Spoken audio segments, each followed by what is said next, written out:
Hello guys, मैं मुकेश। आप सभी को आपके प्यारा सा यूट्यूब चैनल जो टीच मेरे के बहुत बहुत स्वागत करते हैं। आज जो है 2024 परीक्षा जो है बोर्ड का, उसको देखते हुए मैं आज वास्तविक संख्या से कुछ ऑब्जेक्टिव लेके आया हूं, जो कि काफ़ी इंपॉर्टेंट है। वीवीआई क्वेश्चन है जो हर बार जो है यानी कि बोर्ड में पूछते रहता है इस टाइप का क्वेश्चन को। तो आज हम लोग इस क्वेश्चन को पढ़ने वाले हैं और जानने वाले हैं कि किस तरह से ऑब्जेक्टिव जो है को हल किया जाता है। तो देखते हैं कि किस तरह का क्वेश्चन है और किस तरह से ये बनेगा। तो देखिए, पहला क्वेश्चन जैसे है कि आप 192 के अभाज्य गुणनखंड में 2 का घातांक क्या है। यहाँ पर 4 ऑप्शन आपको देगा। जैसे कि 192 का जो है अभाज्य गुणनखंड करना है और 2 का घातांक पूछता है कि 2 का घातांक क्या होगा। तो इसमें से आपको 4 ऑप्शन है, 2 है, 3 है, 6 है और 5 है। Option A B C D करके देगा आपको। तो यहाँ पर जो है कोई एक ही ऑप्शन उसमें चूज करना है जो सही है। तो बहुत सारे बच्चे जो है कि अभाज्य गुणनखंड नहीं आता है करने, या 2 का घातांक क्या होता है। तो ये क्या होता है कि वहाँ पर नहीं अगर आता है तो ये 4 ऑप्शन में से कोई भी एक चूज कर लेता है और मतलब कि लगा देता है। उसको तुक्का कहते हैं, तुक लगाना। और यहाँ पर जो है तुक कभी कभी सही होता भी है, गलत भी हो जाता है। तो सटीक आंसर और सही कॉन्फिडेंट लाने के लिए जो है हमें क्या करना होता है कि अच्छी तरह से क्वेश्चन को पढ़ना पड़ता है, जानना पड़ता है किस तरह से। जैसे यहाँ पर 192 का अभाज्य गुणनखंड, तो 192 का अभाज्य गुणनखंड करना। अभाज्य का मतलब कि ऐसा भाज्य करना जिसका फिर से विभाजित ना हो। मतलब 192 को हमें इस ढंग से विभाजित करना है जो फिर से उसका विभाजन ना हो। और 2 का घातांक भी। तो जैसे कि आप देख रहे हैं कि 192 है, तो 192 का अभाज्य गुणनखंड करना है, जैसे 2 से लगाना है। तो 192 का आधा, 2 से लगाने का मतलब इसका आधा। तो आधा जो हो जाएगा इसका 91, 9 दूनी 18 और 1 बच गया, तो ये हो गया 12, यानी कि 2 छक्के 12। तो यहाँ पर हो जाएगा 96। फिर इसका जो है 2 से डिवाइड करेंगे तो 4 दूनी 8, 2 8 16 और फिर 2 से लगाएंगे तो यहाँ पर हो जाएगा 24। 2 से डिवाइड करने का मतलब आधा करना होता है, बस आधा करते जाएंगे 2 से तो 6, फिर 2 से तो 3। तो यहाँ हमसे पूछा गया है कि 2 का घातांक क्या होगा। तो 2 का घातांक यानी कि 2 कितना बार आया, 1 2 3 4 5 6, यानी कि 2 पर पावर कितना 6। तो घातांक आपसे पूछा है, तो घातांक यानी कि 6 है, तो इसमें हो जाएगा सी आंसर। घातांक यानी कि 2 आया 6 बार और गुणे 3 है, तो 2, 3 का घातांक यहाँ पर 1 है। अगर 3 का घातांक पूछता तो 3 का घातांक 1 होता। अगर यहाँ पर कहता 3 का घातांक बताइए तो 3 का घातांक कितना बार होता, 1 बार होता। लेकिन यहाँ पर 2 का घातांक पूछा है, तो 2 कितना बार आया है, 2 जितना बार आएगा वही उसका घातांक होता है, यानी कि 2 6 बार आया है तो पावर 6 है, यानी कि ऑप्शन हमारा यहाँ पर सी सही आंसर है। क्वेश्चन नंबर 2 जो कह रहा है, क्वेश्चन नंबर 2 में जो है कहता है निम्न में से कौन अपरिमेय संख्या नहीं है। निम्न में से कौन अपरिमेय संख्या नहीं है। तो अपरिमेय संख्या नहीं है यानी कि परिमेय संख्या। अपरिमेय संख्या नहीं है मतलब क्या कि परिमेय संख्या को हमें चुनना है। निम्न में से कौन अपरिमेय संख्या नहीं है।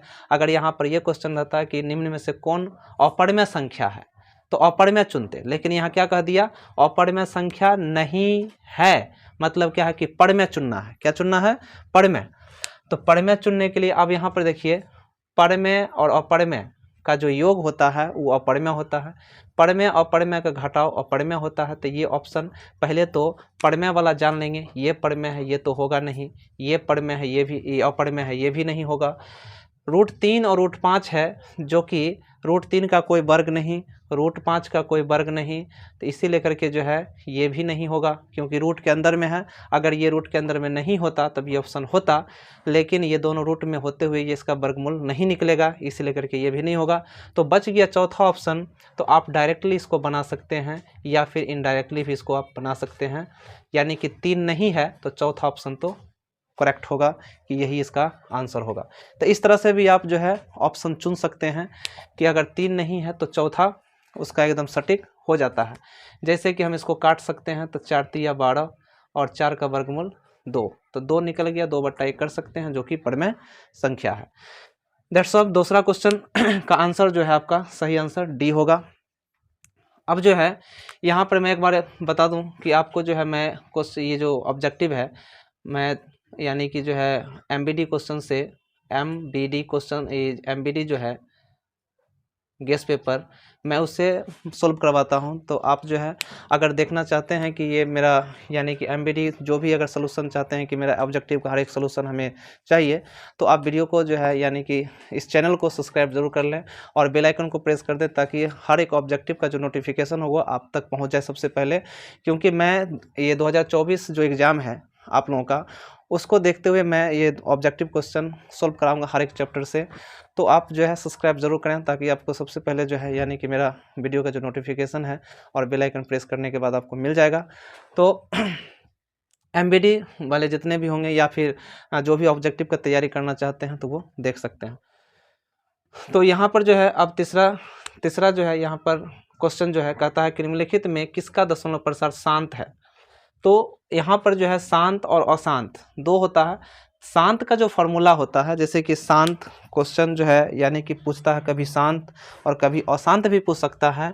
तो शांत में शांत का पहचान क्या होता है और अशांत का पहचान क्या होता है। तो शांत होने के लिए जो है एक फॉर्मूला है, जैसे कि शांत होने के लिए क्या है कि P बट्टा Q का रूप होना चाहिए, लेकिन P बट्टा Q में जो Q का रूप है वो 2 पर पावर m और गुने 5 पर पावर n के फॉर्मेट का होना चाहिए। 2 पर पावर m और 5 पर पावर n। यहाँ पर m और n जो आप देख रहे हैं ये एक संख्या है, 2 की संख्या और 5 की संख्या दर्शाता है कि mn।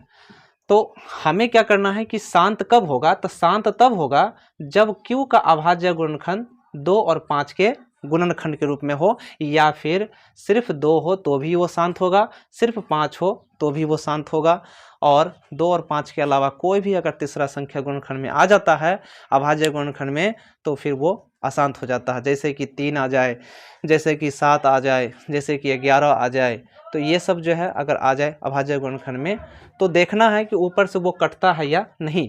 अगर जैसे कि 3 है ऊपर से अगर कट गया तो फिर शांत हो जाएगा, अगर नहीं कटा तो फिर अशांत होगा। जैसा कि हमें यहाँ पर क्वेश्चन नंबर 3 में जो है बताया गया है कि इसमें से कौन सा शांत है। तो यहाँ पर जो है शांत हमें चुनना है। तो देखिए आपके पास 4 ऑप्शन है। तो अभाज्य गुणनखंड जैसे कि P बट्टा Q के फॉर्मेट में सारा सवाल है, P बट्टा Q के रूप में। तो आपको चेक करना है, जैसे कि आपको थोड़ा सा वक्त देना होगा, थोड़ा समय, तो आप पढ़ने के बाद ऑटोमेटिक ध्यान में रहता है। इसलिए करके अगर ऑब्जेक्टिव को आप जो है नियमित रूप से पढ़ते हैं हर रोज़, तो आपको क्या होता है ना कि हर एक ऑब्जेक्टिव क्वेश्चन पर आपको कॉन्फिडेंस लेवल बढ़ता है, और फिर आप जो है आसानी से 60% अगर मिलेगा तो 60 में से आपको 50 चूज करना है। तो समझ रहे हैं कि हमारे जो है एग्ज़ाम में कितना बड़ा जो है ये मतलब कि जो एक एडवांटेज है ऑब्जेक्टिव, जो कि 60 रहता है और उसमें से 50 चुनना होता है। पिछले वर्ष जो है 100 था, 100 में से जो है 50 चुनना था। तो ये एक एडवांटेज के रूप में अगर अच्छे से पढ़े तो हम सिर्फ ऑब्जेक्टिव से ही पास हो सकते हैं अच्छे नंबर ला करके। तो यहाँ पर जो है देखना है कि जैसे कि 15/1600 है, तो 15/1600 है, तो हमें ऊपर नहीं देखना है, हमें अभाज्य यानी कि Q का अभाज्य गुणनखंड करने का मतलब इस 1600 का अभाज्य गुणनखंड करना है। जैसे कि 1600 का अभाज्य गुणनखंड हम करेंगे तो यहाँ पर आप ऐसे भी लिख सकते हैं, ऐसे भी, जैसे 15 और यहाँ पर 16 गुने 100 कर सकते हैं। तो 16 गुने 100 कर सकते हैं, तो यहाँ पर 15, 16 का जो है यानी कि 16 का खंड जो होता है, खंड करेंगे तो 2 पर पावर 4 16 हो जाता है। और यहाँ पर जो है 10 कहने का मतलब हो गया कि 100 का, तो 100 का अभाज्य गुणनखंड करेंगे तो कुछ इस टाइप का आएगा, यानी कि 2 पर पावर 2 और गुने 5 पर पावर 2, इस टाइप का। तो टोटली यहाँ पर ये देख रहे हैं कि जो मेरा 2 और 5 का जो खंड हम कह रहे थे कि 2 और 5 का खंड होना चाहिए, तो यहाँ पर 2 और 5 का ही खंड है। आप देख सकते हैं 2 और 5 का खंड है, तो 2 और 5 का खंड है, तो हम ये कह सकते हैं कि भाई ये हमारा सही आंसर होगा। अब बाकी को भी आप चेक कर सकते हैं कि ये 2 और 5 का खंड होता है कि नहीं, लेकिन ऐसा नहीं लगता। ये 7 या 21, इसमें 7 आ रहा है और 7 ऊपर से कट भी नहीं रहा है, तो इसलिए करके ये नहीं होगा। ये जो है 88 है, तो 88 है, तो यहाँ पर जो है 88 का अगर आप खंड करते हैं तो 44 और 44 को खंड करते हैं तो 22 और 22 को खंड करते हैं तो 11, जो कि 11 आ रहा है, तो ये भी नहीं होगा। तो ये नहीं है और ये नहीं है। यहाँ 75 है, तो 25 तिया 75, 25 यानी कि गुने 3, तो 3 आ रहा है। हम बताए थे कि अभाज्य गुणनखंड में अगर 3 और 7, 11 ये सब अगर आ जाए 13 खंड में, तो वो सब शांत प्रसार नहीं होगा। तो इसको ध्यान में आप रख सकते हैं और ध्यान में रख करके इसको आप बना सकते हैं। तो इस प्रकार का जो है 2 और 5 आप फार्मूला को चाहे तो नोट कर सकते हैं। ये फार्मूला है शांत अशांत के लिए। अब क्वेश्चन नंबर 4 जो है, क्वेश्चन नंबर 4 कहता है कि यदि भाग एल्गोरिथ्म ए बराबर बी क्यू प्लस आर है, इसमें से ए दिया हुआ है 72, क्यू दिया हुआ है 8 और आर दिया हुआ है 0, तो आपसे पूछ रहा है कि बी का मान क्या होगा। तो यहाँ पर ये फॉर्मूला आपको ऑलरेडी दे रखा है, तो फॉर्मूला का अप्लाई कीजिए। ए बराबर बी क्यू प्लस आर है। यहाँ पर जो जो मान दिया हुआ, जैसे ए का मान 72 है तो 72 बैठा लीजिए, और क्यू चूँकि बी तो यहाँ पूछ रहा है तो बी गुने क्यू का मान दिया हुआ है 8 और आर का मान दिया हुआ है 0, यानी कि 72 बराबर 8b, तो 8 से ये 72 कट जाएगा 9 मरतबे में, तो बी का मान हो जाता है 9, जो कि आपका सही आंसर हो जाता है ए। अब जो है निम्नलिखित क्वेश्चन नंबर 5 है, निम्नलिखित में कौन यौगिक संख्या है। दोस्तों यौगिक संख्या कहने का मतलब ये होता है कि भाज्य अभाज्य, जैसे आप जो है क्वेश्चन पढ़ते हैं कि भाज्य संख्या और अभाज्य संख्या जो है क्या होता है, तो भाज्य संख्या में जिस तरह से आप पढ़ते हैं कि वैसी संख्या जिसका एक से अधिक खंड हो जाता है उसको हम लोग भाज्य संख्या कहते हैं। तो बस वही चीज़ को ध्यान में रखना है कि यहाँ पर जो यौगिक संख्या है, तो यौगिक संख्या जिसका खंड हो जाता है ना, जिसका एक से अधिक खंड हो जाता है, एक से अधिक खंड, वही यौगिक संख्या कहलाता है। तो यहाँ पर आप देख रहे हैं कि 11 का एक से अधिक खंड नहीं है, चूँकि 11 एकम 11 ही होगा। यहाँ पर देख रहे हैं 21 को, जो कि 3 सतह 21 है, 7 तिया 21 है, यानी कि 2 पहाड़ा में आता है, 3 का भी पहाड़ा में आता है और 7 का भी पहाड़ा में आता है और 21 के पहाड़ा में भी ये एक बार में आता है। तो इसके खंड जो हम देख रहे हैं वो 3 बार है, लेकिन यहाँ पर अगला जो संख्या देख रहे हैं 31 का कोई खंड नहीं है, तो 11 नहीं होगा यौगिक, और 41 भी किसी भी पहाड़ा में नहीं आता है, इसका भी खंड एक ही होगा। तो कुल मिलाकर के बी आपका सही आंसर हो जाता है। तो यौगिक संख्या याद रखना है कि जिसका एक से अधिक खंड हो उसी को हम लोग यौगिक संख्या भी कहते हैं। अब क्वेश्चन नंबर 6 है, जो काफ़ी ज़्यादा इम्पोर्टेंट है, और जो है ये क्वेश्चन भी पूछा है 2022 में भी पूछा, 23 में भी पूछा है, 21 में भी, मतलब काफ़ी ज़्यादा इम्पोर्टेंट क्वेश्चन है ये। तो आप देख रहे हैं कि इसमें जो 0 पॉइंट क्या लगा हुआ है, क्वेश्चन पहले देख लीजिए। ये जो आपको क्वेश्चन जो दिया हुआ है, क्वेश्चन इस प्रकार है, 0.13 पर ये जो रैकरिंग है इसको बार भी बोलते हैं। और तो इसको क्या करते हैं कि हमें ऑब्जेक्टिव सोल्व करना है, तो इसको सब्जेक्टिव में भी पूछा जाता है 2 नंबर में कभी कभी, और इसको ऑब्जेक्टिव में भी पूछते रहता है। तो इसको करना क्या है, मैं आपको एक ट्रिक बता दूं कि टोटल संख्या माइनस वैसी संख्या माइनस करना है जिस पर ये रैकरिंग ना हो। तो रैकरिंग किस पर नहीं है, 0 पर नहीं है, तो 0 माइनस होगा। एक बार फिर समझ लीजिए, टोटल संख्या माइनस वैसा संख्या माइनस करना है जिस पर रैकरिंग नहीं हो। बट्टा में दशमलव के बाद अगर 2 अंक है तो 100 बैठा लीजिए, दशमलव के बाद अगर 2 अंक है तो 100, 3 अंक रहेगा तो 1000, 4 अंक रहेगा तो 10,000, इस तरह से बैठा लेना है। और वैसी संख्या को माइनस करना है, यानी कि इकाई वाला को, तो इकाई में कुछ नहीं, 1 है लिखा हुआ, मतलब कि 1 लिखना है अगर इस पर रैकरिंग नहीं है तो। अब जो है 13/100 में से 1 गया तो क्या बचेगा, 99, यानी कि 13/99 जो है आपका सही आंसर है, सी नंबर। तो यहाँ पर यानी कि आप इसको एक बार फिर समझ लीजिए कि टोटल संख्या में से वैसी संख्या को घटाना है जिस पर रैकरिंग नहीं है। अगर दशमलव के बाद 2 अंक है तो 2 मतलब 100 रखना है, और घटाना कौन सा है, तो इकाई अंक घटा देना है, ठीक है। अगर इधर 2 अंक रहेगा तो यहाँ पर दशांश घटाना है, 3 अंक रहेगा तो 100 घटाना है, तो इस तरह से आप कर सकते हैं। उसके बाद जो है 7 नंबर क्वेश्चन है। 7 नंबर में कहता है p/2m गुने 5/n के रूप में 0.67 को लिखा जा सकता है। तो लिखा जा सकता है तो किस रूप में लिखा जा सकता है, यहाँ पर ऑप्शन आपके पास 4 है। 67/2 गुने 5, 67/2 गुने 5/2, 67/5 गुने 5, और इनमें से कोई नहीं।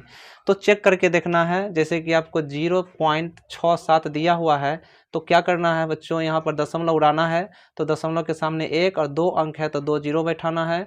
तो 67/100, 67/100। अब ऊपर में 67 तो हम देख ही रहे हैं, नीचे में हमको अभाज्य गुणनखंड इसका करना है। तो 100 का अभाज्य गुणनखंड क्या होता है, तो 2/2 और 5/2 होता है। जैसे 5 से 5 25, 5 से 5 एकम 5, तो 2 भी 2 बार आया तो 2/2, और 5 भी 2 बार आया तो 5/2, और 67 तो ऑलरेडी ऊपर है, तो 67/, जो 100 का अभाज्य गुणनखंड आया है वो है 2 पर पावर 2 और 5 पर पावर 2। तो इसमें से ऑप्शन बी आपका सही आंसर हो जाता है।